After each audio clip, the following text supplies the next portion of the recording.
தமிழக மண்ணுக்கு ஏற்ற ஒரு அணுகுமுறை, அரசியல் அணுகுமுறை கடைபிடித்தால் வெற்றிக்கு வாய்ப்பு உண்டு அப்படிங்கிறத நிரூபித்தவர் தான் அண்ணாமலை. சட்டப்பேரவை தேர்தலில் போட்டியிட மாட்டார். ஸோ அவரோட எய்ம் சட்டப்பேரவை தேர்தலில் நான் போட்டியிட மாட்டேன் அப்படின்னா இவரோட சென்ட்ரல் மினிஸ்டர் ஆகணும்னு ஆசைப்படலாம். அது ஒன்றும் தப்பு இல்லையே. திமுக அணியில் கேள்விக்குறிகள் நிறைய உண்டு. விசிகே இருக்குமா போகுமா, காங்கிரஸ் நிற்குமா போகுமா, இந்த 3 கேள்வி இருக்கு. விடுதலை சிறுத்தைகள் தொல் திருமாவளவனோட மனநிலை, பாமக உள்ள வந்தா நாங்க இருக்க மாட்டோம், இதுல இஸ் கிளியர்.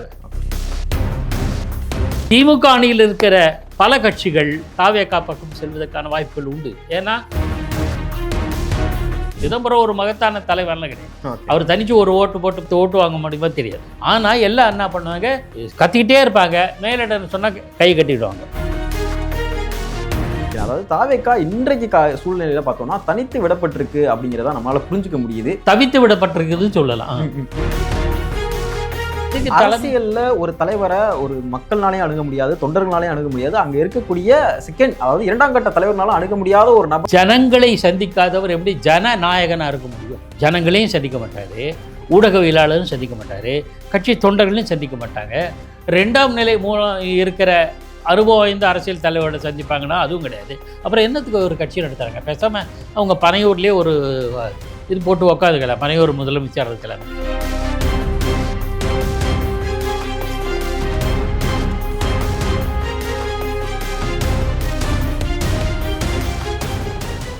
பேசு தமிழா பேசு நேயர்களுக்கு வணக்கம். இன்று நம்முடன் இணைந்திருக்கும் சிறப்பு விருந்தினர் மூத்த பத்திரிகையாளர் திரு பாக்கி அவர்கள். சார் வணக்கம். சார் வணக்கம். துவாரகை செல்வன். வணக்கம் சார். சார் எப்படி சார் இருக்கீங்க? நல்லா இருக்கேம்மா. ஓகே. தேசிய ஜனநாயக கூட்டணி அவங்களுடைய கூட்டணியை கிட்டத்தட்ட இறுதி செஞ்சுட்டாங்கன்னு நினைக்கிறேன். ஸோ ஒரு பக்கம் திமுக கூட்டணி, இன்னொரு பக்கம் தேசிய ஜனநாயக கூட்டணி, மறுபுறம் பார்த்தோம்னா தாவேகா. ஸோ ஒரு ஆல்ட்ரு ஃபோர்ஸாக வருவோம் அப்படிங்கிற மாதிரியான பேச்சுக்கள்லாம் சமீபத்தில் போயிட்டு இருந்துச்சு. இன்னைக்கு கிட்டத்தட்ட தனித்து விடப்பட்டாங்க அப்படிங்கிற ரேஞ்சில் தான் இருக்காங்க.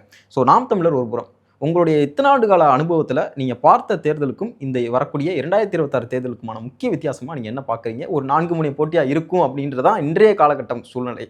ஸோ உங்களுடைய பார்வை என்ன? 4 முனை போட்டி தமிழக சட்டப்பேரவை தேர்தலுக்கு புதியதல்ல. 1977 வருஷ வாரியாக சொல்கிறேன். 77 ஜனதா கட்சி, அதிமுக, திமுக, காங்கிரஸ் 4 கட்சிகள் தனித்து கலங்கண்டன. 1989 அதிமுகவினுடைய 2 பிரிவுகள், அணி, ஜெயலலிதா அணி, காங்கிரஸ், அப்புறம் திமுக, அப்படி 4 அணி தனித்தனியாக போட்டியிட்டது. இப்போ அதே மாதிரி தான். மற்ற சமயங்களில் மாறி மாறிலாம் வந்திருக்கு. இடையில 96 பாட்டாளி மக்கள் தனி, மறுமலர்ச்சி திமுக தனி, காங்கிரஸ் தனி, காங்கிரஸ் அதிமுக தனி, அப்புறம் திமுக தமாக அப்படின்னு கூட்டணியா சேர்ந்த தனி. இந்த மாதிரி சினாரியோஸ் மாறி மாறி மாறி வந்திருக்கு. ஆனால் இந்த கடந்த காலங்களில் என்னன்னா பேரம், அந்த மாதிரி இந்த கட்சி இந்த அணியோடு போகும், அந்த அணியோடு போகுமா அப்படிங்கிற டிபேட்டே இல்லை. அப்போல்லாம் இப்போ 77 89 தனித்தனி தான், இப்படி தான் போட்டிட்டாங்க. அதில் ஒன்றும் கூட்டணி கிட்டணி பற்றிய பேச்சுகள் பெரிய அளவில் இல்லை. சின்ன சின்ன கட்சிகள் வரும். இப்போ கம்யூனிஸ்ட்கள், ஃபார்வர்ட் பிளாக்கு, குடியரசுக் கட்சி, இந்த மாதிரி கட்சிகள் அந்த அணியில் போகிறது வருது சேர்த்து இருந்தது. 96 கூட மூப்பனார் தலைமையில் காங்கிரஸிலேருந்து வெளியேறிய தமாக, வெளியேறி உருவான தமாகவும் திமுகவும் இணைஞ்சு போட்டிட்டு வேற கட்சிகளில் சேருமா சேராதா அந்த டிபேட்லாம் இல்லை.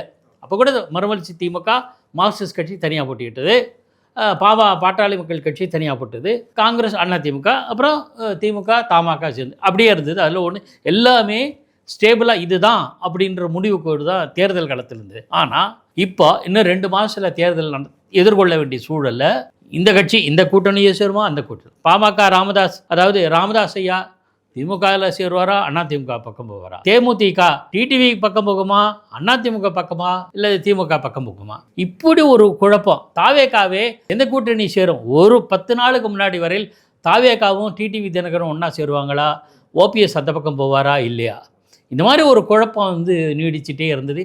இன்னமும் கூட தேமுதிக எந்த பக்கம் சேரும்னு இன்னைக்கு வரையில் முடிவு கிடையாது. அநேகமாக அதிமுக வருவதற்கான சாத்தியக்கூறுகள் நிறைய இருக்கு. இன்னொன்று, சென்ற முறை கூட ஒரு கட்டத்தில் தேமுதிக திமுக பக்கம் போகுமா இல்லையா, பழம் நழுவி பாலில் விழுமா இல்லையான்னு அது கீழே விழுந்துச்சா என்ன தெரியாது, அந்த மாதிரி சூழல்லாம் இருந்தது. ஆனால் அதில் ஒரு சில கட்சிகள் தான், அப்போ தேமுதிக மட்டும்தான் அந்த ஊசலில் இருந்தது, மற்ற கட்சிகள் இல்லை. எல்லா கட்சிகளும் இந்த ஒரு டிசைட் பண்ணிட்டாங்க. இப்போ பல கட்சிகள் இந்த பக்கம் இருக்குமா அந்த பக்கம் இருக்குமா அப்படிங்கிற அதில் ஒன்று தேமுதிக, ராமதாஸ் போன்றவர்கள். நேற்று வரையில் டிடிவி தினகரன் அவர் கரெக்டாக இங்கே வந்துட்டார். ராமதாஸ் இப்போ அன்புமணி வந்து 2-3 வாரங்களுக்கு முன்பே வந்து சேர்ந்துட்டார். அதெல்லாம் உறுதியாயிடுச்சு. அப்போ உறுதியான சொல்லப்பட்ட கூட்டணினா இன்னொரு விஷயம் நான் மறந்துட்டேன். காங்கிரஸ் திமுக அணியில் இருக்குமா இருக்காதா?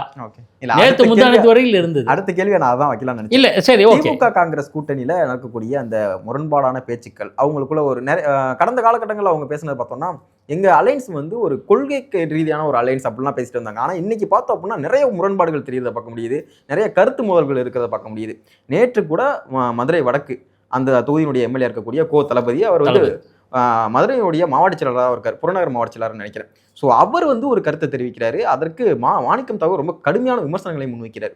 ஸோ இந்த மாதிரி நிறைய கருத்து மோதல்கள் அப்படிங்கிறது கீழ்மட்ட லெவலில் இருக்குது. இப்போ தலைவர்கள் என்னதான் ஒன்றிணைஞ்சு செயல்படுறாங்க, கடைசி நேரத்தில் கூட்டணி எரி செய்கிறாங்க கூட, கீழே இருக்கக்கூடிய அந்த அடிமட்ட தொண்டர்கள் ரீதியில் அந்த ஜெல்லு இருக்குமா அப்படிங்கிற ஒரு கேள்வி இருக்குல்ல. இந்த இப்போ சமீப காலமாக பேசப்படுகிற வார்த்தை கொள்கை கூட்டணி இதெல்லாம் புடலங்க, எதுவுமே கிடையாது. தலைமை என்ன சொல்லுதோ, தலைமையோட விருப்பமாக அங்கே நான் இருப்பேன், இல்லைன்னா இல்லை. தொண்டர்கள் அந்த மனநிலையில் இருக்கான். இந்த தலைவன் ஒன்று லட்சியத்தின் பேர் அவங்க பின்னாடியே இருக்கேன், இல்லையா ஒதுங்கி இருக்கேன் அப்படிங்கிற ஒரு சூழல். அப்படி இல்லைன்னா அவன் வந்து களத்திலே இருக்க மாட்டான் தொண்டர்களை பொறுத்தவரை. அப்போ இந்த தொண்டர்கள் நல்ல ஜெல்லாருது இல்லாது அதெல்லாம் அதெல்லாம் நம்ம ஊடகங்களில் பயன்படுத்துகிற வார்த்தையை சௌரியத்துக்காக. தளபதி முத்துவேல் கருணாநிதி ஸ்டாலின் என்ன சொல்கிறாரோ அதுதான் கடைசி வரையில் கேட்பார். என்னதான் காங்கிரஸில் வந்து பேசுவார், தனித்து கூட்டணி, கூடுதல் இடங்கள், தாவேக்காவோட சேருவோம், அமைச்சரவையில் பங்கு எல்லாம் பேசுவாங்க. ராகுலோ மேலிடத்துல தான், அங்கே வந்து தேசிய கட்சி டெல்லி என்ன சொல்கிறது தான் கேட்பாங்க. அது பிஜேபியும் அதே தான். அவன் வந்து சொல்லிட்டாங்க எல்லாம் போங்கடா திமுகவுக்கு அவங்க பின்னாடி போங்க அப்படின்னா போயிடுவாங்க. காங்கிரஸ் வரலாற்றில் 1980 திமுகவோடு காங்கிரஸ் அலையன்ஸ் வச்சுது இந்திரா காந்தி தலைமையில். பொங்கி எழுந்து தனித்து வெளியேறினார் நெடுமாறன். அவர் தமிழ்நாடு காங்கிரஸ் கட்சின்னு தொடங்கினார், காமராஜ் காங்கிரஸ்னு தொடங்கினார். அது கட்சியில் அது வேறு இயக்கமாக மாதிரி அவருடைய பாதை மாறி போச்சு. ஆனால் காங்கிரஸ் கட்சியிலிருந்து ஒரு ரெபல் தாட்டு இருந்தது 1980. 1996 நரசிம்மராவ் அதிமுக கூட்டணின்னு வரும்போது மூப்பனார் கொதித்தெழுந்தார். வெளியில் அடுத்த நிமிஷமே வெளில வந்தார். தமிழ் மாநில காங்கிரஸ் தொடங்கினார், தனி சின்னம் வாங்கினார், கட்சி தொடங்கினார், வெற்றி அடைந்தார். ஸோ இது 2 அக்கேஷன் தவிர இப்போ அது மாதிரியான தலைவர்கள் இல்லை. மூப்பனாரை போலவோ எம்பி சுப்பிரமணியம் போலவோ அல்லது நெடுமாறன் போன்ற தலைவர்லாம் இப்போ இல்லை. சிலர் மறைந்து விட்டார்கள், சிலர் இயக்கத்தை விட்டு ஒதுக்கி விட்டார்கள். ஆகையினால் இப்போ இருக்கிற கட்சி தலைவர் என்ன சொல்கிறோம் அதை கேட்பார். நமக்கு ஒரு பதவி வேணும். சிதம்பரம் உள்பட சொல்கிறேன், சிதம்பரம் ஒரு மகத்தான தலைவர்லாம் கிடையாது. அவர் தனித்து ஒரு ஓட்டு போட்டு 10 சீட்டு வாங்க முடியும், 10 ஓட்டு வாங்க முடியுமா தெரியாது. ஆனால் எல்லாம் என்ன பண்ணுவாங்க, கத்திக்கிட்டே இருப்பாங்க, மேலிடம் சொன்னால் கை கட்டிடுவாங்க. ஆக இது மாதிரி நிலைமை. ஸோ காங்கிரஸில் அது மாதிரி கிடையாது. காங்கிரஸ் கூட்டணி பற்றி ஒரு முந்தைய கேள்வியோட தொடர்புள்ளதாக ஒரு பதில் சொல்கிறேன்.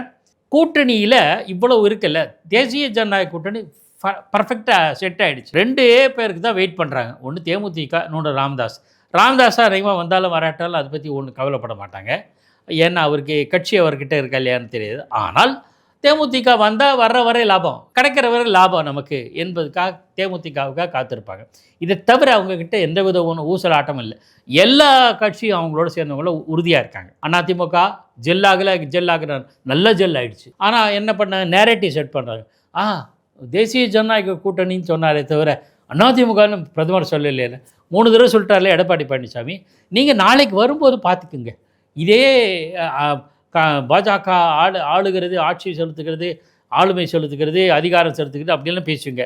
நாளைய தினம் திமுகவுக்கு மெஜாரிட்டி கிடைக்கலன்னு வச்சுக்கலேன், மற்ற கூட்டணி கட்சிகள் மிரட்டும். ஏன்னா அப்போ அது இதே நிலை திமுகவுக்கு உருவாகாதுன்னா ஒன்றும் கிடையாது. இது கடந்த காலத்து கலைஞர் கருணாநிதி என்ற ஆளுமை மிக்க தலைவர் இருந்த காலத்திலே நடந்திருக்கு. ஆகையினால் இப்போ அவங்களுக்கு டிஎம்கே சொன்னால் தான் மற்றவங்களாம் கைகட்டி கேட்பாங்க என்கிற நிலைமையெல்லாம் நீங்கள் லட்சியம்லாம் பேசுகிறீங்க. லட்சியமெல்லாம் ஒரு புடலங்க, ஒரு கண்ணாங்க. பலம் இருந்தால் லட்சியம், இல்லைன்னா இல்லை. ஆக இப்போ வந்து கைகட்டி நிற்பாங்க. நாளை இதன் தேர்தலில் ஒருவேளை திமுகவுக்கு மிக சொற்பமான இடங்கள், ஒரு 75 இடங்களில் தான் திமுக வெற்றி பெற்றது. மற்ற இடங்களில் அதிமுக மற்ற கட்சிகள்லாம் வந்துடுச்சுன்னு வச்சுங்களேன். திமுக அணியில் இருக்கிற பல கட்சிகள் தாவேகா பக்கம் செல்வதற்கான வாய்ப்புகள் உண்டு. ஏன்னா 3வது ஆப்ஷன் வந்தாச்சு. அதிமுக பக்கம் இப்போ போக மாட்டாங்க. நான் அண்டர்லைன் பண்ணி இப்போ நான் சொன்ன வார்த்தையை குறிப்பாக கவனிக்கணும். ஏன்னா அவங்க பாஜகவோட இருக்காங்க. உடனே பாஜகவுக்கும் மற்ற கட்சிகளும் கொள்கை கூட்டணி அப்படி அதெல்லாம் ஒரு புண்ணாக்கம் கிடையாது. பாஜகவை தமிழ்நாட்டில் மக்கள் ஏற்றுக்கொள்ளாத ஒரு மனநிலை இன்னும் நீடிக்கும். ஏற்றுக்கொள்ளுகிற மனநிலை வந்துடுச்சுன்னு வச்சுக்கோங்களேன். அப்போ என்ன பண்ணுவாங்க? கர்நாடகத்தில் பாஜக வந்திருக்கே, நான் அதெல்லாமே விஞ்ஞான ரீதியாக தான் பார்க்குறேன். கொள்கையினால் அப்படியே மாறிட்டாங்க அப்படின்லாம் சொல்ல மாட்டேன் சார். இதில் ஒரு மாற்று கருத்து இல்லை துவாரகை செல்வம். இந்த கொள்கை இதெல்லாம் சும்மா. ஓகே, இந்த 4 முனை போட்டின்னு நான் சொல்லும்பொழுது தாவேக்காவை நம்பி நேற்று வரைக்கும், அதாவது கிட்டத்தட்ட டிடிவி தினகரன் இணையறதுக்கு ஒரு வாரத்துக்கு முன்னாடி வரைக்கும் செங்கோட்டையன் அவர்கள் என்ன குறிப்பிட்டிருந்தாருன்னா, ஓபிஎஸ் அவர்களாக இருக்கட்டும், டிடிவி தினகரன் அவர்களாக இருக்கட்டும், என் கூட பேசிட்டு தான் இருக்காங்க இன்னும் அப்படிங்கிற ஒரு விஷயத்த சொல்லியிருந்தாரு. ஸோ அவங்க வந்து அந்த சைடு போகாமல் இருந்ததே பார்த்தோம் அப்படின்னா, அரசியலில் தாவேக்கா தலைமை வந்து ஒரு நம்பகத்தன்மை இழந்திருக்கோ அப்படிங்கிற ஒரு கேள்வி எழுதுல. தாவேக்காவுக்கு நம்பகத்தன்மையே இல்லை. எழுந்ததுன்னா இருக்கிற மாதிரி எழுந்து போன மாதிரி. ஏன்னா செங்கோட்டையன் மாதிரியான ஒரு லீடர் வந்து கூப்பிட்டு இருக்காரு, ஒரு அலையன்ஸை வந்து ஃபார்ம் பண்ணணும்னு நினைக்கிறாரு. அப்படிங்கிறப்போ அவங்களே அந்த சைடு போகல, என்டிஏவை நோக்கி போறாங்க அப்படின்னா தாவேக்கா அரசியல்ல ஒரு நம்பகத்தன்மை தலைமையான இதை இழந்துட்டாங்கன்னு தானே எடுக்கலாம். நம்பகத்தன்மைக்கு தாவேக்காவுக்கு எழுந்துட்டாங்கன்னு சொல்லல, இல்லவே இல்லைங்கிற. அவங்க செங்கோட்டையன், நாஞ்சில் சம்பத் போன்ற அரசியலில் ஊறி போனவர்கள், அவர்களை இழுத்தா 2 பேரும் அந்த கட்சியில் தேர்ந்தாங்கல்ல, அப்போது ஒரு கொஞ்சோண்டு நம்பிக்கை வந்தது. என்னன்னா, இவங்க அனுபவம் வாய்ந்த அரசியல்வாதிகள், அவர்களுக்கு அரசியல் காய்களை எப்படி நகர்த்த வேண்டும் என்று தெரியும். இவர்களது ஆலோசனை கேட்டு விஜய் போன்ற தலைவர்கள், அல்லது விஜய் தான், ஆவேக்காரன் விஜய் தான், புசியானது பார்த்து ஓட்டு போடுவாங்க, ஒரு புண்ணாக்கம் கிடையாது. ஆக விஜய் ஓரளவு அரசியலை கற்றுக்கொள்வார் அப்படிங்கிறது எதிர்பார்ப்பு எனக்கு இருந்தது. உண்மைதான். ஏன்னா இது கடந்த காலங்களில் நான் பல தளங்களில் சொல்லியிருக்கிறேன். புரட்சித் தலைவர் எம்ஜிஆர் கட்சியை தொடங்கும் போது அவர் கூட MN Nambiar, SA Asokan, PS வீரப்பாலாம் இல்லை, அரங்கநாயகம், பண்டூட்டிரார், நாஞ்சில் மனோகர், பின்னாடி நாவலர் நெடுஞ்செழியன், இந்த மாதிரி அரசியல் தலைவர்களை தான் வச்சுக்கிட்டார். ஏன்னா அரசியல் களத்தை ஆடும்போது அரசியல் தொடர்பானவர்கள் இருக்கணும், திரைப்படம் என்ற போது திரைப்பட கலைஞர்கள் இருக்கணும், அந்த மாதிரி தான் இருக்கணும். ஒரு எந்த துறையில் நம்ம பயணிக்கிறோமோ அது மாதிரி இருக்கணும். விஜய்க்கு கூட சினிமாக்காரங்க இருக்கான்னு நான் சொல்ல வரல, ஆனால் அரசியல் தெரியாதவர்கள், அரசியல் அனுபவமற்றவர்கள் தான் இருக்காங்க. மாறாக விஜயகாந்த் பாருங்க, அவர் கட்சியை தொடங்கும் போது பண்ருட்டியார் கூட இருந்தார், கூபா கிருஷ்ணன் சேர்ந்தார், முல்லை வந்தன் சேர்ந்தார், அப்புறம் பல பேர் எனக்கு தெரிஞ்ச புள்ளி விவரங்கள் இருக்கு. ஆக அவங்கெல்லாம் ஒரு அரசியல் களமாடணும்னா அரசியல்வாதிகளை பக்கத்தில் வச்சுக்கணுங்கிற புரிதலோடு செயல்படுகிறவர். விஜய் தொடங்கியதுலேருந்து ஏதோ பாண்டிச்சேரியில் ஒரு சின்ன தொகுதியில் சின்ன 10 ஓட்டு வாங்கின ஆனந்தன்னு ஒருத்தரை வச்சுக்கிட்டாங்க. அப்புறம் தேர்தல் வியூக வகுப்பாளர் ஜான் ஆரோக்கியசாமி. இந்த அரசியல் அனுபவமற்ற நபர்கள் அப்படி இருக்காங்க அப்படிங்கிறப்போ தாவேக்காக்கு அது ஒரு பின்னடைவு தானே இந்த தேர்தல்? கண்டிப்பா. ஓகே, பின்னடைவு மட்டும்தான். செங்கோட்டையனோ நாஞ்சில் சம்பத்தையோ நீங்கள் கருத்து வேறுபாடில் அதை வேறு விஷயம் சார், நம்ம அதெல்லாம். ஆனால் அரசியல் களத்தில் ஊறி போனவர்கள், அவர்களை முன்னிறுத்தியோ அவர்களை பயன்படுத்தி கொள்ளுங்கள் தவறிவிட்டது. நான் எதிர்பார்த்தேன். இப்போ ஈரோடில் நடந்த கூட்டத்தில் பார்க்கும்போது சரி, இனிமேல் செங்கோட்டைக்கு முக்கியத்துவம் தரப்படும்னா லிஸ்ட்லேயே 5வது இடத்துல, 4வது இடத்துல, 5வது இடத்துல இருக்குது. அப்புறம் இந்த கட்சி எங்கே உருப்படும்?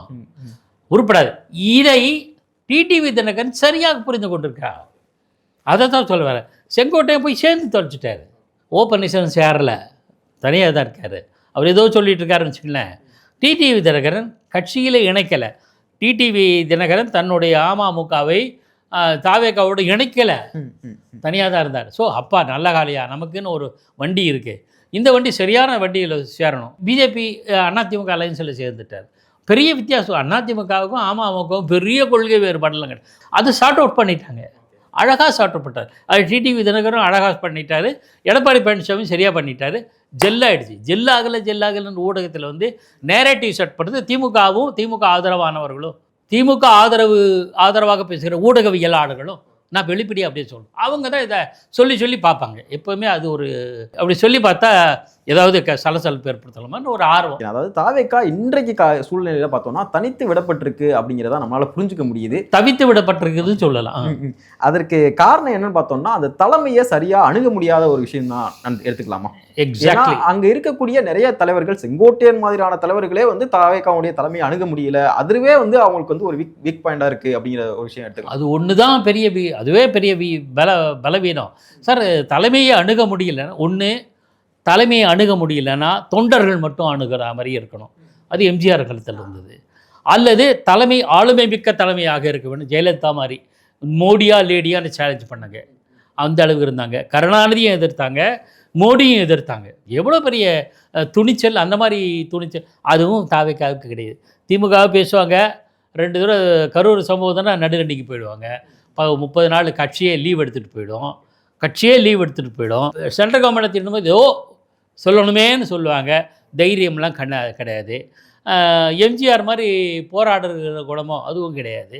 ஸோ இவங்களுக்கு இது அது ஒரு தனித்து விடப்பட்டது, தவித்து விடப்பட்டதுன்னா நம்பகமே இல்லை. ஒரு 2வது இப்போ எம்ஜிஆர் ஜெயலலிதா மாதிரி இல்லாமல் இவங்க கட்சிக்காரனும் அணுக முடியாது, தொண்டர்களும் அணுக முடியாது, ஊடகமும் அணுக முடியாது.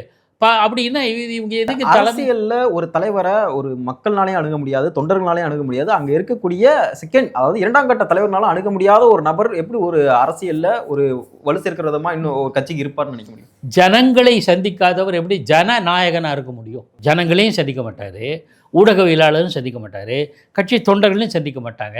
2ஆம் நிலை மூலம் இருக்கிற அனுபவம் வாய்ந்த அரசியல் தலைவரோட சந்திப்பாங்கன்னா அதுவும் கிடையாது. அப்புறம் என்னத்துக்கு ஒரு கட்சி நடத்துகிறாங்க? பேசாமல் அவங்க பனையூர்லேயே ஒரு இது போட்டு உக்காந்துக்கலாம், பனையூர் முதலமைச்சர் இருக்கலாமே, அறிக்கை விட்டுட்டு இருக்கலாமே.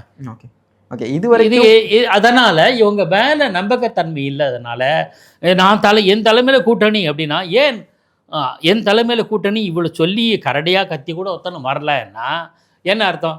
இவருக்கும் சீமான் வரவேற்றார் ஆரம்பத்தில், சீமானுக்கே உடன்பாடு இல்லாமல் போச்சு. சீமான் தெரிஞ்சு போச்சு இவர் இது ஓட்டப்படகு அப்படின்னு தெரிஞ்சு. 2வது கட்சி சேர்ந்தவங்க காங்கிரஸ் கட்சி போன வாரம் வரையில் தாவேகா பக்கம் போகணும் இப்படிங்க. இப்போ காங்கிரஸ் ரீகன்சிடர் பண்ணுச்சு. இவரோட சேர்ந்தால் நமக்கு என்ன கிடைக்கும்? ஒரு பலனும் கிடையாது. ஒரு கட்சியோட கூட்டணியில் இருந்தால் கணிசமான இடங்களையும் வாக்கு சதவீதத்துக்கு வெற்றி பெற வேண்டும், செல்வாக்கு மிக்க கட்சியாக வரணும். எந்த வழியும் கிடையாது. ஏன்னா இவர் டெஸ்டட் பார்ட்டி கிடையாது. சோதித்து வெற்றி பெற்ற இவர் கணிசமாக இவ்வளோ வாக்கு கிடைக்குன்ற அது கிடையாது. எல்லா தளத்திலையும் சொல்லி முடிச்சுட்டாங்க, அது முடிஞ்சு போச்சு. நம்பகத்தன்மை இல்லை. அப்போ காங்கிரஸ் கட்சியே ரீகன்சிடர் பண்ணி திமுகவுடைய இனிமேல் இருக்கணும், அங்கேயே கூட்டு அதிகமான இடங்கள் கேட்கணுன்ட்டாங்கன்னா இவர் இதை நம்பி பிரயோஜனம் இல்லை. என்றதுனால தாவேக்கா பற்றி ஒரு தெளிவான பார்வைக்கு வந்துட்டாங்க. ஆக தாவேக்கா களத்தில் இருப்பது நல்லதுன்னு நினைக்கிறேன். ஓகே, இது வரைக்கும் அதிமுகவை வெளிப்படையாக விமர்சிக்காத விஜய் அவர்கள் இன்னைக்கு தேசிய ஜனநாயக கூட்டணி அப்படிங்கிறது ஒரு முழு வடிவம் பெற்றிருக்க நிலையில் அதிமுகவை கடுமையாக விமர்சிச்சிருக்காரு விஜய். ஸோ ஊழல் கட்சி அப்படிங்கிற ரேஞ்சுக்கு பேசியிருக்காரு. அதற்கு எதிர்வினை ஆற்றிருக்காங்க அதிமுக. பனையூர் பண்ணையார் அப்படின்னு சொல்லிட்டு ஒரு பெரிய ட்வீட்டை போட்டிருக்காங்க அதிமுக. திமுக எதிர்ப்பை தவிர்த்துட்டு இப்போ அதிமுக எதிர்ப்பை கையில் எடுத்திருக்காரு விஜய். சரி, அதிமுக மேலே ஒரு குற்றச்சாட்டு சொல்கிறது எல்லாம் சரிதான், கரெக்டு தான். இவர் வருமான வரியை ஒழுங்காக செலுத்திருக்கிறாரா? வெளிநாட்டிலிருந்து கார் இறக்குமதி செஞ்ச போது அதுக்கு வரி விலக்கு வேணும்னு கேட்டார். 300 கோடி சம்பாதிச்சு தியாகம் பண்ணுற தியாகச்சம்மல் ஏன் அது போராடணும்? அப்போயே தியாகத்தை காட்ட வேண்டியது நாட்டுக்காக தானே. இவர் டாக்ஸை ஒழுங்காக கட்டினா அது யாருக்கு போகும்? நாட்டுக்கு தானே போகும். அரசாங்கம் வருமான வரி பொதுமக்களுடைய பணம் தானே, அது மக்கள் அந்த பணம் நாட்டுக்கு தானே பயன்படும் அப்படிங்கிற ஒரு பரந்த மனப்பான்மையுடைய தியாகசீலர் அப்போயே இல்லாமல் போயிட்டார். இன்று வரை கணக்கு காட்டியிருக்காரு. கட்சிக்கு ஒரு ஆடிட் உண்டா?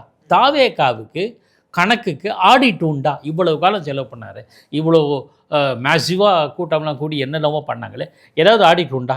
எனக்கு என்னவோ அவருக்கு இன்னும் பெரிய லட்சியம் கொள்கை எல்லாம் ஒரு பொண்ணாக இருப்பதாக தெரியல. ஓகே, தமிழக அரசியல் வரலாற்றில் சில விஷயங்கள் நடக்கவே நடக்காது அப்படின்னு இங்கே நிறைய பேர் பேசிகிட்டு இருந்தாங்க. குறிப்பாக அது பார்த்தோம் அப்படின்னா அமமுகவுடைய அந்த இணைவு. ஸோ அமமுக தேசிய ஜனநாயக கூட்டணியில் இணையறதுக்கான சாத்தியமே இல்லை அப்படின்னு நிறைய நபர்கள் பேசுகிறத பார்த்தோம். இன்றைக்கி அமமுக தேசிய ஜனநாயக கூட்டணியில் தான் இருக்காங்க. ஸோ அமமுகவுடைய வருகை தேசிய ஜனநாயக கூட்டணியில் எந்த அளவுக்கு வலு சேர்த்துருக்குன்னு நினைக்கிறீங்க? இல்லை ஏன் வலு சேர்த்துருக்கு விதமா அப்படிங்கிற கேள்விக்கு சோசியல் இன்ஜினியரிங்காக பார்த்தோம் அப்படின்னா அந்த அமமுகவுடைய வருகை டெல்டா மண்டலத்திலையும் தென் மண்டலத்திலையும் இது ஒரு ஒர்க் ஆகிற கூட்டணி அப்படிங்கிற மாதிரியான பேச்சுக்கள்லாம் போயிட்டு இருக்குல்ல. ஸோ சோசியல் இன்ஜினியரிங்கா உங்களுடைய பார்வை? நான் அதை தான் சொல்ல வந்தேன். என்னோட விடையில 2ஆம் பகுதி அதுதான் சார். கடந்த 2021 சட்டப்பேரவை தேர்தலில் 21 இடங்களில் சட்டப்பேரவை தேர்தல் முடிவுகளில் பார்க்கும்போது வெற்றி வாய்ப்பை அதிமுக இழந்த இடங்களில் எவ்வளோ வாக்குகளில் வெற்றி வாய்ப்பை இழந்தார்களோ அந்த வாக்குகளை விட கொஞ்சம் கூடுதலாக அமமுக பெற்றிருந்தது. அப்போ அமமுகவும் அதிமுக சேர்ந்திருந்தால் அந்த வித்தியாசம் குறைஞ்சிருக்கும். 75 இடங்களை பெற்ற எடப்பாடி தலைமையிலான கூட்டணி இன்னும் மேலும் 25 இடங்களை பெற்றிருக்கும். ஏன் வெற்றி வாய்ப்பு தக்க வைத்திருக்கக்கூடும், ஆட்சியை நீடித்திருக்கக்கூடும். இது ஒரு காரணம்ன்றது நம்ம பார்க்குறோம் 2021. ஸோ அந்த லாஜிக்கே அந்த அரித்மெட்டிக்காக இப்போ அப்ளை பண்ணுறோம். ஆக இதை எடப்பாடி பழனிசாமி இந்த யதார்த்தத்தை புரிஞ்சிருக்கா. அவருக்கு ஒன்றும் பெரியதில்லை. சரி, கட்சி நலன், ஆட்சி நலன், 2வது திமுக எதிரான ஒரு புள்ளி எல்லாம் ஒன்றா இருக்குல்ல, சரி இறங்கிடுவோம் அமமுக டிடிவி தினகரன் ஜெயலலிதாவுடைய விசுவாசி, ஜெயலலிதாவோட தொண்டர், எடப்பாடி பழனிசாமி ஜெயலலிதா தொண்டர். அப்புறம் என்ன இருக்கு? 2 பேருக்கு இருந்த ஒருத்தருக்கு ஒருத்தர் திட்டிக்கிறது பர்சனல் தான், பியோர் பர்சனல் அட்டாக். அந்த வேற்றுமை கலைந்துட்டாங்க, முடிஞ்சு போச்சு. அவருக்கு ஒரு தேசிய பார்வை இருக்கிறார். நேற்றைய தினம் சொல்லியிருக்காரு, சட்டப்பேரவை தேர்தலில் போட்டியிட மாட்டார். ஸோ அவரோட எய்ம் சட்டப்பேரவை தேர்தலில் நான் போட்டியிட மாட்டேன் அப்படின்னா அவருக்கு முதலமைச்சர் பதவியில் நாட்டம் இல்லை என்பதை புரிந்து கொள்ள வேண்டும். பார்லிமெண்ட் போகணுன்னார். இவரோட சென்ட்ரல் மினிஸ்டர் ஆகணும்னு ஆசைப்படலாம், அதில் ஒன்றும் தப்பு இல்லையே. அண்ணாமலை பற்றி கூட சொன்னாங்க, தமிழிசை பார்லிமெண்ட் எலெக்ஷனில் போட்டியிடும் போது அவர் மத்திய அமைச்சர் ஆவார்னு எதிர்பார்த்தாங்க. மத்திய அமைச்சர் ஆகிறதுக்கான வாய்ப்புகளும் இருக்கலாம், அது நமக்கு தெரியாது. ஆனால் மத்திய அமைச்சர் தேசிய அரசியலில் ஈடுபடணுங்கிற டிடிவி தினகரன் ஆசை இருக்கும்போது ஒன்றும் எந்த விதமான குழப்பமும் இல்லையில்ல. அப்போ எடப்பாடிக்கு சேலஞ்சாகவும் வர மாட்டார், அண்ணாமலையும் பிக்சரில் இல்லை. ஸோ எடப்பாடிக்கு சேலஞ்ச், ஸோ சேலஞ்ச் இல்லை அதிமுக. ஆனால் ஒரு வகையில் ஒத்துமை போகிறாங்க, ரைட், ஃபினிஷ். ரொம்ப சுலபமானது தானே. பாஜகவும் சுலபம், அதிமுக லாபம், அமமுகவும் பயன். ஆரம்பத்தில் கேட்டதா அந்த திமுக கூட்டணி அப்படிங்கிறது எந்த அளவுக்கு ஒற்றுமையாக இருக்குது அப்படிங்கிற ஒரு கேள்வி. ஸோ இன்னைக்கு பாமகவுடைய நிறுவன தலைவரான ராமதாஸ் அவர்கள் திமுக கூட்டணிக்கு ஒரு வேளை போகிறாரு அப்படின்னா திருமாவளவன் அந்த கூட்டணியில் இருப்பதற்கான சாத்தியமே இல்லை அப்படின்னு திருமாவளவன் அவர்களே நேற்றைய பத்திரிகை சந்திப்பில் வெளிப்படுத்தியிருக்காரு. ஸோ பாமக தலைமையில் எந்த அணி வந்தாலும் நாங்கள் இங்கே இருக்க போகிறது இல்லை அப்படிங்கிற ஒரு விஷயத்தையுமே வெளிப்படுத்தி சொல்லியிருக்காரு. ஸோ திமுக கூட்டணியில் நிலப்பாடு எடுக்க போகிறாங்க திருமாவளவன். திமுக கூட்டணியில் இந்த ஜெல்லாகலை ஊடகவியலாளர் பேசுவாங்கல்ல, திமுக அணியில் இருக்கிற கட்சிகள் தான் ஜெல்லாகலை. இப்போ நான் ஒன்று சொல்கிறேன், மனநிலை விடுதலை சிறுத்தைகள் தலைவர் தொல் திருமாவளவனோட மனநிலை, பாமக உள்ளே வந்தால் நாங்கள் இருக்க மாட்டோம், இதில் இஸ் கிளியர். இல்லை, திருமாவளவன் இல்லாத கூட்டணி ஒரு வெற்றி கூட்டணியாக இருக்குமா திமுகக்கு? ஏன்னா கடந்த 2021 தேர்தலில் திருமாவளவனுடைய கட்சி, அதாவது விடுதலை சிறுத்தைகள் வட மாவட்டங்களில் எந்த அளவுக்கு ரோல் பிளே பண்ணிச்சு அப்படிங்கிறது நம்மளால் பார்க்க முடியுது. வெளிப்படையாக பட்டியல் சமுதாய வாக்குகள் வந்து திமுகக்கு அப்படியே விழுந்ததை பார்க்க முடிஞ்சு. ஒரு ஓட் போலரைசேஷனே நடந்துச்சு திமுகக்கு. ஸோ அப்படி திருமாவளவன் இல்லாத ஒரு திமுக கூட்டணி ஒரு வெற்றி கூட்டணி அமையுமா? இது தொடர்பாக தான் நான் சொல்ல வந்தேன். பாமகவை தங்கள் அணியில் சேர்த்து கொள்வதற்கு திராவிட முன்னேற்ற கழகம் மிகவும் தயங்கும். நம்பர் 1, அவங்க வந்துட்டா விசிகே வெளியில் போகிறேன்னு உறுதியாக இருந்துட்டாங்க. விசிகேவை இழப்பதற்கு திமுக தயாராக இல்லை.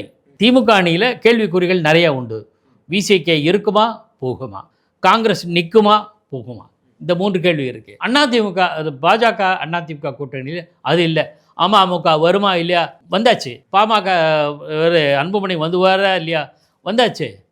மற்ற கட்சிகள் இருக்குமா இருக்காதா? எல்லாமே இருக்குது, ஸ்ட்ராங்காகவே இருக்குது. இது ஒரே ஒரு கேள்வி தேமுதிக மட்டும்தான். அது தேமுதிகவை பற்றி ஒரு கேள்வி அதிமுக பாஜக கூட்டணியிலையும் இருக்கு, தேமுதிக குறித்து காங்கிரஸ் திமுக கூட்டணியிலும் இருக்குது. ஆகையினால அது தொங்கல் தான், ஈக்குவலாக தான் இருக்குது. சந்தேகங்கள் அதிகமாக இருப்பது திமுக அணி இதற்கு அதிகமாக இருக்குது. அந்த அளவுக்கு சந்தேகங்கள் பாஜக திமுக அதிமுக கூட்டணியிலே இல்லை. So it is very clear, யார் ஜெல்லாக இருக்காங்க, யார் ஜெல்லா இல்லை, எந்த கூட்டணி உறுதியாக இருக்கிறதுன்னு தெளிவாக தெரியும். ஓகே, இந்த வரக்கூடிய 2026 தேர்தல் வந்து ஒரு சித்தாந்த ரீதியான ஒரு தேர்தல் களமாக இருக்கும்னு நினைக்கிறீங்களா, இல்லை வாக்குறுதிகள் இந்த மாதிரியான ஒரு விஷயத்தை முன்னிறுத்தி கட்சிகள் வந்து தேர்தல் சந்திக்கும் அப்படின்னு நினைக்கிறீங்களா? ஒரு சித்தாந்த ரீதியான அந்த தேர்தல் களம் தான் எடுபடும்னு நினைக்கிறீங்க? சித்தாந்தம் இதெல்லாம் எனக்கு பெரிய அளவுக்கு நம்பிக்கையெல்லாம் இல்லை சார். தமிழக மண்ணுக்கு ஏற்ற ஒரு அணுகுமுறை, அரசியல் அணுகுமுறை கடைப்பிடித்தால் வெற்றிக்கு வாய்ப்பு உண்டு அப்படிங்கிறத நிரூபித்தவர் தான் அண்ணாமலை. ஆனால் அரசியல் களம் காணுங்கள், அரசியலில் என்ன முக்கியமோ அதை எடுத்து முன்னெடுத்து செல்லுங்கள். நீங்கள் ஒரு சுமாரான ஒரு ஆட்சியை கொடுத்தா கூட தேவையான மக்களுடைய அடிப்படை தேவைகளை பூர்த்தி செய்கிற மாதிரி குடிநீர், சாலை வசதி, சட்டம் ஒழுங்கு, இது மாதிரியான விஷயங்கள் முன்னெடுத்து சென்றால், அதை நிரூபித்தால் உங்களுக்கு செல்வாக்கு வருமே தவிர பாஜகவினுடைய கொள்கைகள்லாம் ஒன்றும் இல்லை. ஆனால் அதே சமயத்தில் திமுக மீதான அதிருப்தி இருக்கனா இருக்குது. அரசியல் உத்திகள் தெரிந்தவர்கள், தந்திரங்கள் தெரிந்தவர்கள் திராவிட முன்னேற்ற கழகம். அதனால தான் திரும்ப பாஜக வந்துடும், பாஜக பூச்சாண்டி பண்ணுறாங்க. அதாவது பூச்சாண்டின்னு சொல்லி பசங்க குழந்தைக்கு பால் ஊட்டுறதுல 2 விதமான குழந்தைக்கு சாப்பாடு ஊட்டுறதுக்கு 2 மாதிரியும் செய்வாங்க. பூச்சாண்டி வரும்னு சொல்லுவாங்க, நிலவ காமிச்சும் செய்வாங்க. அந்த மாதிரி திமுக என்ன பண்ணுது, பாஜக வந்துடும், பாஜக வந்தால் இங்கே வந்து எல்லாம் கலவரம் வந்துடும் அப்படின்னு ஒரு நேரேட்டிவ் செட்டப் பண்ணி தான் இவங்க பெரிய பெரிய தலைவர்கள், மகத்தான உத்தம தலைவரான பெருந்தலைவர் காமராஜரை வீழ்த்தினாங்க. நேரட்டிவ் செட் பண்ணி தான் திமுக களங்காணும். அதனால் ஒரு பொண்ணாக்கு பிஜேபினால் அதெல்லாம் கிடையாது. சித்தாந்தம் எல்லாம் எனக்கு நம்பிக்கை இல்லை. ஆனால் திமுக மீதான அதிருப்தி கோபமாகிற அளவுக்கு இல்லை. பொய்களை உண்மை போல் சொல்லக்கூடிய திறமை வாய்ந்தவர்கள் திமுகவினர். அதை சொல்லி என்ன பண்ணுவாங்க, பணம் கொடுத்து வாக்காளர்களும் அந்த கடைசி நிமிஷத்தில் உதயசூரியன் போட்டுருவோம்பா என்கிற மலைக்கு எக்ஸாமினேஷனில் நுழையும் போது எந்த கேள்வி படிக்கிறோமோ அது கரெக்டாக வந்துச்சுன்னா ஜெயிச்சிடுவோம். தெரியல அந்த மாதிரி தேர்தல் வாக்குச்சாவடிக்கு முன்னாடி போகும்போது உதயசூரியன் சொல்லிட்டான்னா உள்ளே போயிட்டு அவங்க இல்லை, இந்த இடத்துல எனக்கு ஒரு சின்ன கேள்வி என்னன்னா, இது வரைக்கும் ஒரு ஆல்ட்ரு ஃபோர்ஸ் இல்லாது அப்படிங்கிறப்போ ஓகே பணம் கொடுத்தாங்க, ஓகே திமுகக்கே போட்டுருவோம் அப்படிங்கிற ரேஞ்சில் மக்கள் மனநிலை இருந்துச்சு. இன்னைக்கு வந்து தாவேக்கா அப்படின்னு ஒரு புதிய வருகை இருக்குது. அப்படிங்கிறப்போ இந்த முதல் தலைமுறை வாக்காளர்களும் எப்போவுமே தமிழகத்தில் ஒரு ஆல்ட்ரு ஃபோர்ஸ் வேணும்னு விரும்புகிற வாக்காளர்களும் எதை நோக்கி போவாங்கங்கிற ஒரு கேள்வி இருக்குல்ல. எதை நோக்கி போவாங்க? விஜய் ரசிகர்கள் வந்து தொண்டர்களா? ரசிகர்கள். அவங்களுக்கு பெரிய ஒரு லட்சியம் ஒரு புண்ணாக்கம் கிடையாது. அவன் தாவேக்கா தளபதியும் கத்துவானுங்க. அவங்களுக்கெல்லாம் ஒன்றும் அரசியல் பார்வையெல்லாம் கிடையாது, சமூக பார்வையெல்லாம் கிடையாது. அவனும் காசு கொடுத்துட்டானா இந்த பக்கம் எங்கள் பக்கம் போட்டோம். தலைவர் எனக்கு தளபதி தாங்க. அதனால் தாவேக்காவை எனக்கு இன்னும் நம்பிக்கை ஏற்படுத்துகிற மாதிரி தெரியல. ஓகே சார், இதுவரை எங்களோட இணைந்து தமிழக அரசியல் நிலவரம் குறித்து நிறைய பேசுனீங்க. ரொம்ப நன்றி சார். பேசு தமிழா பேசு சேனலுக்கு என்னுடைய நெஞ்சார்ந்த நன்றி. உலக தமிழ் சொந்தங்களுக்கு வணக்கம். நான் ராஜவேல் நாகராஜன். பேசு தமிழா பேசு வலையொலியுடைய வளர்ச்சிக்கு நீங்களும் உறுதுணையாக இருக்கணும்னு நினச்சிங்கன்னா இந்த வீடியோடைய டிஸ்கிரிப்ஷனில் இருக்கக்கூடிய ரேசர் பே லிங்கை கிளிக் பண்ணுங்கள். அந்த லிங்க்கில் போயிட்டு உங்களுக்கு விருப்பமான தொகையை பேசு தமிழா பேசுவனுடைய வளர்ச்சிக்கு உங்களுடைய பங்களிப்பாக நீங்கள் கொடுக்கலாம். நன்றி, வணக்கம். பேசு தமிழா பேசு சேனலுக்கு ஆதரவு தந்து கொண்டு இருக்கக்கூடிய பார்வையாளர்களுக்கு வணக்கம். அரசியல் ஆன்மீகம்னு மட்டும் இல்லாம இப்போ ஹெல்த்லயும் நம்ம வந்தாச்சு. ஹெல்த் சம்பந்தமான பிரச்சனைகளுக்கும் ஹெல்த் டிப்ஸுக்கும் ஹெல்த் கேருக்கும் இல்ல ஹெல்த் பத்தி ஏதாவது தெரிஞ்சுக்கணும் அப்படின்னு நினைச்சீங்கன்னா ஹெல்த் குரு சேனல் கண்டிப்பா உங்களுக்கு யூஸ்ஃபுல்லா இருக்கும். பேசு தமிழா பேசு சேனலுக்கு கொடுக்கக்கூடிய இதே சப்போர்ட்டை ஹெல்த் குரு யூடியூப் சேனலுக்கும் கொடுத்து அந்த சேனலை சப்ஸ்கிரைப் பண்ணி உங்க நண்பர்களுக்கு ஷேர் பண்ணும்படி கேட்டுக்கிறோம். நம்ம ஹெல்த் குரு சேனலோட லிங்கை டிஸ்கிரிப்ஷன்ல தரோம், மறக்காம செக் பண்ணி பாருங்க.